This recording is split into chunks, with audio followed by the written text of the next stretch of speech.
నమస్కారం NSTV news కి స్వాగతం. నా పేరు సంధ్య. ముందుగా వార్తల్లోని ముఖ్యాంశాలను ఇప్పుడు చూద్దాం.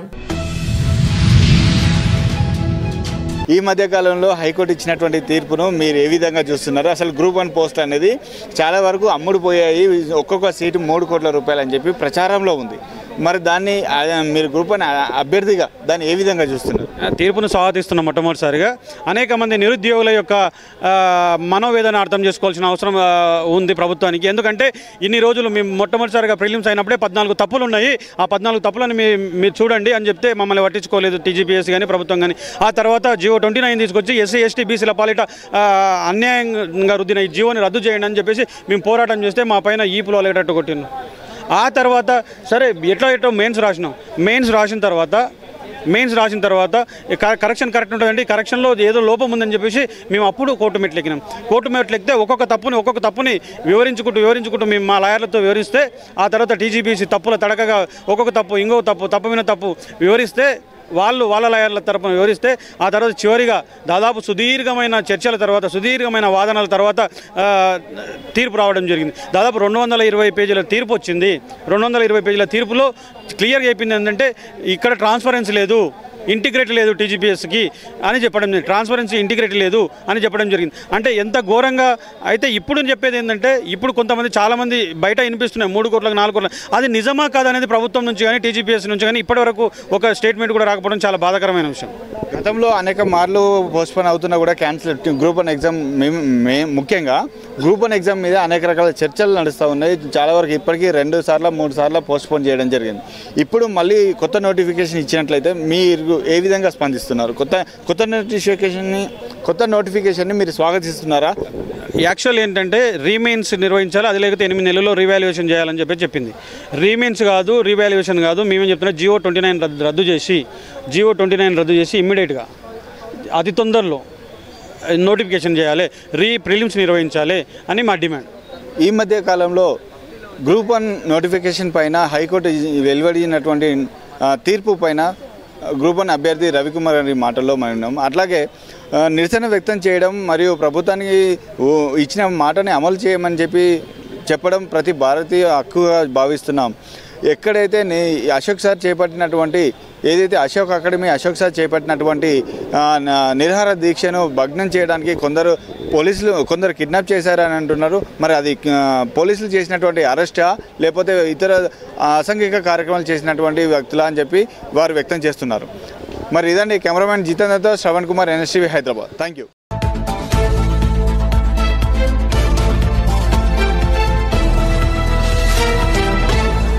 ఈరోజు అశోక్ సార్ని అరెస్ట్ చేయడం అనేది చాలా దుర్మార్గమైన చర్య.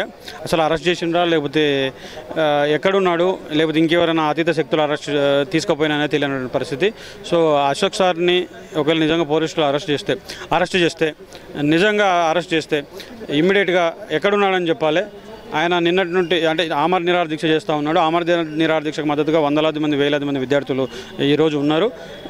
సో ఇప్పుడు పోలీసు వాళ్ళకి కానీ మిగతా ప్రభుత్వానికి కానీ మేము అడిగేది ఏంటంటే, మేము ఒకటే అడుగుతూ ఉన్నాం,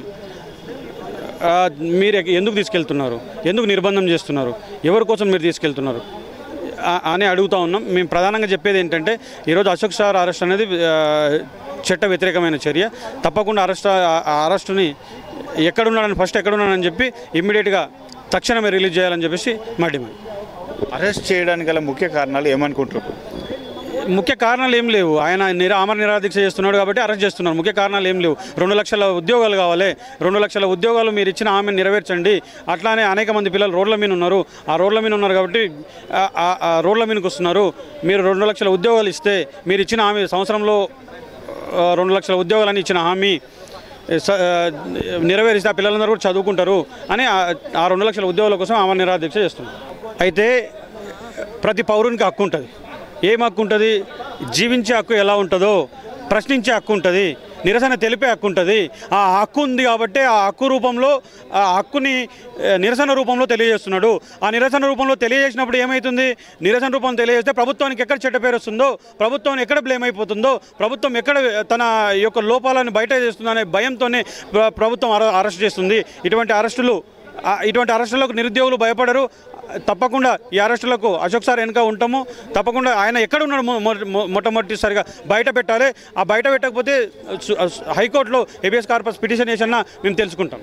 మీరు అంటున్నారు పోలీసులు అరెస్ట్ చేశారంటున్నారు. పోలీసులు అరెస్ట్ చేయడం కానీ మీరు ఎవరైనా చూసారా? విజువల్స్ ఏమైనా బయటకు వచ్చాయా? రాత్రి అరెస్ట్ చేసిండ్రని మాకు తెలుసు. అదే మేమేమంటున్నాం, ఒకవేళ పోలీసులు అరెస్ట్ చేసిండ్రా లేకపోతే ఏమైనా అతీత శక్తులు తీసుకెళ్ళాయా? అరెస్ట్ ఎవరు చేసిండ్రు అనేది మనకు కావాలి.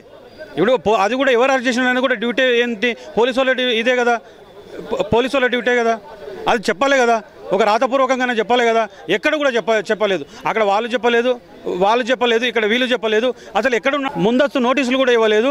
ఎటువంటి నోటీసులు ఇవ్వకుండా కూడా అరెస్ట్ చేసిండ్రు. సరే అది ఏంటనేది కూడా అరెస్ట్ చేసిండ్రా లేదనేది కూడా ఇంకా క్లారిటీ లేదు. ఎక్కడున్నాడు అనేది క్లారిటీ లేదు. సో దయచేసి ఈ ప్రభుత్వానికి చెప్పేది ఏంటంటే, ముందు అరెస్ట్ చేసిన వ్యక్తి ఎక్కడున్నాడని చెప్పండి.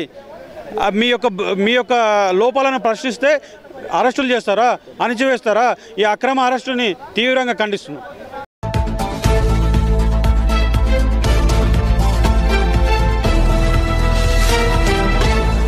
జూబ్లీహిల్స్ నియోజకవర్గం శ్రీనగర్ కాలనీ డివిజన్ పరిధిలో కాంగ్రెస్ నాయకుడు సయ్యద్ జావిద్ హుసేన్ వారి నాయకత్వంలో మస్జిదే హుసేన్లో మిలాదున్నబీ మొహమ్మద్ ప్రవక్త పుట్టినరోజు సందర్భంగా అన్నదానం కార్యక్రమం నిర్వహించారు.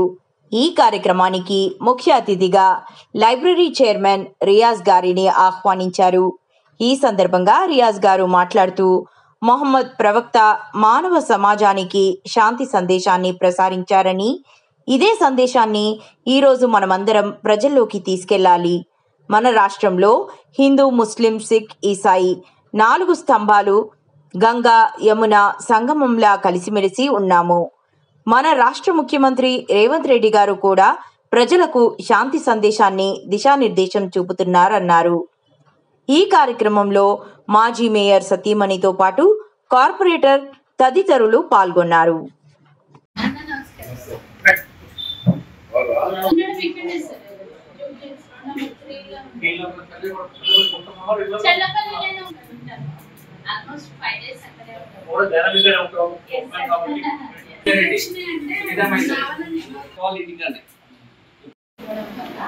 మనకేంటంటే నేను అక్కడ సాధారణ మహిళగా నేను వాళ్ళు చిట్ చాట్ చేస్తున్నా. సో వాళ్ళు సరే అది 300 500 1000 రూపాయలు పక్కన పెడితే, సో మరి మాకు రాకపోతే ఎట్లా అంటే నేను కాన్స్టిట్యున్సీలో ప్రతి ఒక్కరికి వస్తాయి, మీరు అధైర్యపడద్దు అని చెప్పిన. సో అది కూడా మనము మౌత్ అది సారీస్ ని గ్రూప్ తో సంబంధం లేకుండా ప్రతి డివిజన్ లో ఇప్పుడు నేను వెంకటరావు నగర్ పొద్దున్నే మార్నింగ్ వాక్ చేస్తాం తెలిసిన. సో వాళ్ళు కూడా మామూలు వాళ్ళు సందాలు లేని వాళ్ళు కూడా సో లేని వాళ్ళు ఉన్నారు. పొద్దున ప్రోగ్రామ్ లేదు రామాలయానికి వచ్చినట్టు అయితే ఇంకొకటి కొంతమంది తెలియదు. ఒక 15 days బ్యాక్ చెప్పిండు ఒకటి ఇస్తాను. స్టార్టింగ్ మాకు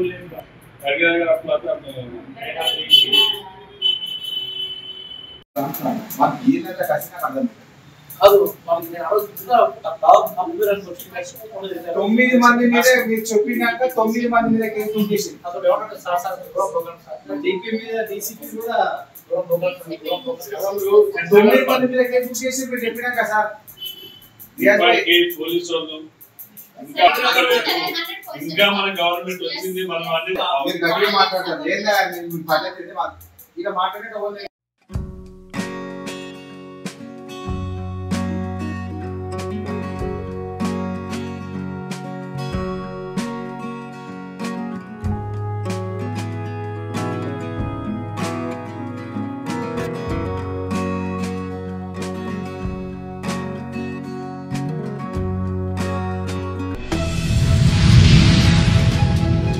తిరుపతి జిల్లా శ్రీకాళహస్తి నియోజకవర్గం తొట్టంపేడు మండలం సంఘ సేవకులు కల్వకుంట భరత్ రెడ్డి పుట్టినరోజు సందర్భంగా అక్కుర్తి అభయాంజనేయ స్వామికి భరత్ రెడ్డి మిత్ర బృందం విశేష పూజలు అందించారు.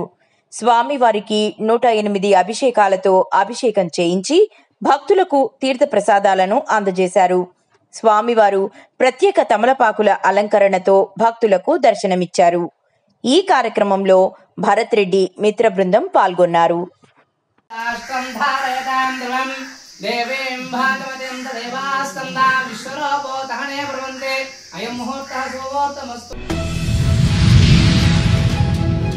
తెలంగాణ రాష్ట్రం వచ్చిన తరువాత ముఖ్యమంత్రి కేసీఆర్ అయిన తర్వాత దళితులను నిర్లక్ష్యం చేసినారు.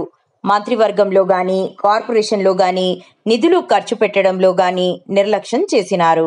తెలంగాణ రాష్ట్రం వచ్చిన తర్వాత ముఖ్యమంత్రిగా కేసీఆర్ గారు అయిన తర్వాత దళితులను పూర్తిగా నిర్లక్ష్యం చేసి మంత్రివర్గంలో కానీ అదే రకంగా కార్పొరేషన్ నిధులు ఖర్చు పెట్టడంలో కానీ పూర్తిగా నిర్లక్ష్యం చేసి, అంటే ఎస్సీ కార్పొరేషన్ అనేది ఒకటి ఉంది ఎస్సీల కోసం, దాని 10 సంవత్సరాలు దానికి తాళాలేసిండు ఆయన.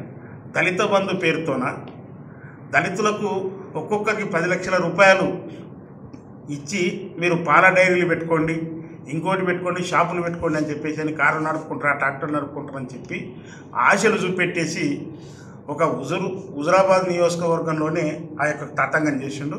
ఆ తర్వాత రాష్ట్ర వ్యాప్తంగా మనం దళితులందరినీ కూడా మోసం చేసిండు. చివరికి నియోజకవర్గానికి 100 మందికి అని చెప్పేసి అందులో ఊరికి ఒకరికో ఇద్దరికి కూడా అందలేదు, అటువంటి అంతంత మాత్రమే అవి ఆగిపోయినాయి. అంటే ఒక 10 లక్షల పేరుతోన యావత్తు దళిత జాతిని 59 కులాలను ఎస్సీలను మొత్తం సర్వనాశనం చేసి మోసం చేసింది కేసీఆర్ గారు. నిర్మల్ జిల్లా తానూరు మండలంలోని ఎల్వి గ్రామంలో దివ్యాంగు శక్తి ఫౌండేషన్ చైర్మన్ మహేష్ ఆధ్వర్యంలో ఎల్వి గ్రామంలోని జిల్లా పరిషత్ హై స్కూల్లో ఈరోజు వాటర్ ప్యూరిఫైయర్ అందజేయడం జరిగింది. వర్షాకాలంలో విద్యార్థులు అనారోగ్యానికి గురికాకుండా మంచినీరు అందించాలనే ఉద్దేశంతో దివ్యాంగ్ శక్తి ఫౌండేషన్ చైర్మన్ మహేష్ విద్యార్థులకు వాటర్ ప్యూరిఫైయర్ను ఈరోజు అందించి ప్రారంభించడం జరిగింది. సమావేశం కావడం జరిగింది. ఈ సమావేశంలో ఆశీనులైనటువంటి ప్రతి ఒక్కరికి శుభాభివందనాలు. ఇప్పుడు మై చెప్పిందని తిన్నారు కదా, తిన్నారా? ఏం చెప్పిండు? ఏమో ఏమో చెప్పిండు. మనకు ఉన్న దాంట్లోనే మనకి ఇంకా ఆశకు పోకుండా ఇంకా సంపాదిద్దామని కాకుండా సంపాదించిన దాంట్లోనే కొంత భాగము ఇతరుల కోసం ఖర్చు చేద్దామని అంటున్నాడు. మళ్ళీ అతను ఒక దివ్యాంగుడు అవునా, అయినప్పటికీ కూడా నిరాశ చెందకుండా అందరితో పాటు సమాన. నీవు బాధపడకు, నీ చేసి పనికి 1000 కళ్ళు దారి చూస్తాయి కాబట్టి ఆ 1000 కళ్ళ కోసం అన్న నువ్వు పని చేయని చెప్పడం జరిగింది. ఆ సందేశంతో దివ్యాంగ్ శక్తి ఫౌండేషన్ గత 4 సంవత్సరాల నుంచి ప్రారంభం చేసి అనేక దివ్యాంగులకు కావచ్చు, ప్రభుత్వ పాఠశాలలకు కావచ్చు. నిర్మల్ జిల్లా బైన్సా మండల్ బోరిగాం గ్రామానికి చెందిన లక్ష్మీబాయి అనే మహిళకు చెందిన ఇల్లు ఇటీవల షార్ట్ సర్క్యూట్ జరిగి కాలిపోయింది. ఈ విషయం తెలుసుకున్న మోహన్ రావు ప్రజా ట్రస్ట్ చైర్మన్ శ్రీ భోస్లే మోహన్ రావు పటేల్ బాధిత కుటుంబాన్ని పరామర్శించి ట్రస్ట్ ఆధ్వర్యంలో తక్షణ సాయంగా ఆర్థిక సాయం అందజేశారు. అనుకోని సంఘటనలకు ట్రస్ట్ అండగా ఉంటుందన్నారు. బోర్గాం గ్రామంలో వారం రోజుల క్రితం మరి ఇంట్లో షార్ట్ సర్క్యూట్ వల్ల ఇంట్లో సామాగ్రి, తిండి వస్తువులు, కొన్ని డబ్బులు, సంవత్సరానికి సరిపోయే రేషన్ అంతా కాలిపోవడం జరిగింది. రెవెన్యూ సిబ్బంది ద్వారా ఈ విషయాన్ని మేము తెలుసుకొని దాదాపు 65,000 నష్టం జరిగిందని రెవెన్యూ సిబ్బంది చెప్పడం జరిగింది. మరి దాంట్లో భాగంగానే మన నియోజకవర్గంలో అనుకోని 5 సంఘటనలు జరిగినప్పుడు మోహన్ రావు ప్రజా ట్రస్ట్ అనేది మన ప్రజల కొరకు మీకు అండగా ఉంటుందని మరోసారి భరోసా కల్పిస్తూ ఈరోజు బోర్గాం గ్రామంలో లక్ష్మమ్మ ఇల్లు కాలిపోవడంతో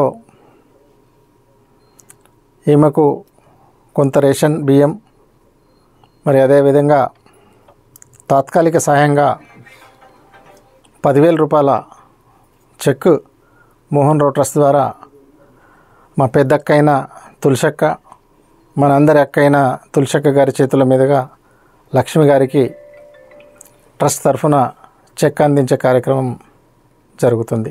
ఈ అనుకోని సంఘటనలు అన్నప్పుడు అగ్ని అనుకోండి, వరద అనుకోండి, పిడుగు,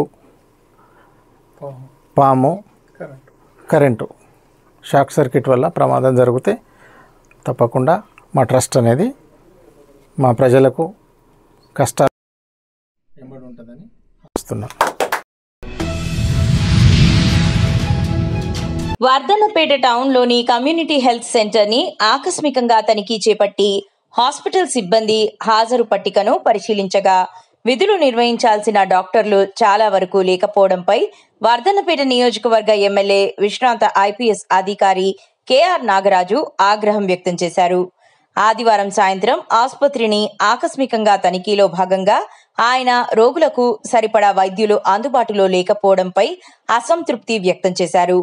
డ్యూటీలో ఉండాల్సిన 2 డాక్టర్లు కనిపించకపోవడంతో ఆయన జిల్లా ఆరోగ్య శాఖ అధికారులకు ఫోన్ చేసి వెంటనే చర్యలు తీసుకోవాలని ఆదేశించారు. ప్రజలకు మెరుగైన వైద్య సేవలు అందించడంలో నిర్లక్ష్యం వహిస్తే కఠిన చర్యలు తీసుకుంటామని హెచ్చరించారు. ఈ ఘటనపై ఉన్నతాధికారులకు ఫిర్యాదు చేస్తామని ఆయన పేర్కొన్నారు. ఎమ్మెల్యే ఆకస్మిక పర్యటనతో ఆసుపత్రి సిబ్బందిలో కలవరం మొదలైంది.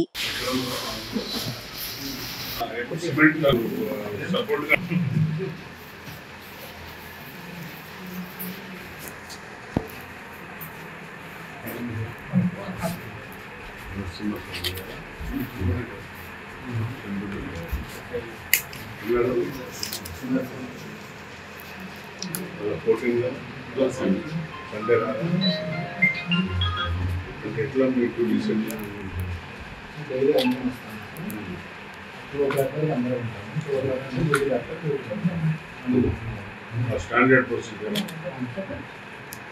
అంటే మధ్యాహ్నం వరకు ఉంది, మధ్యాహ్నం తర్వాత డ్యూటీ డాక్టర్ ఉంటారు. ఎవరు ఉంటుంది? 2 o'clock నుండి మళ్ళీ మార్నింగ్ 9 o'clock వరకు డైలీ ఒక డాక్టర్ డ్యూటీ వాళ్ళ జ్యోతిలో వచ్చింది.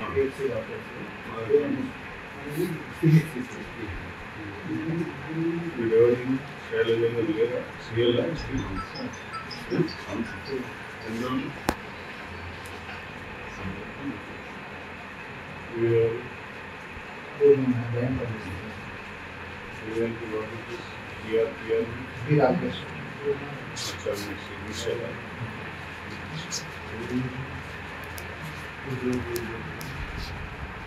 లేరా?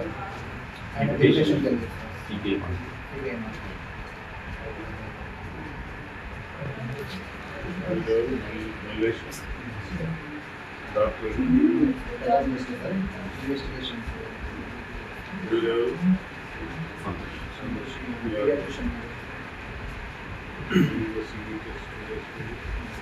రాలేదా? ఆప్షన్ ఎట్లా?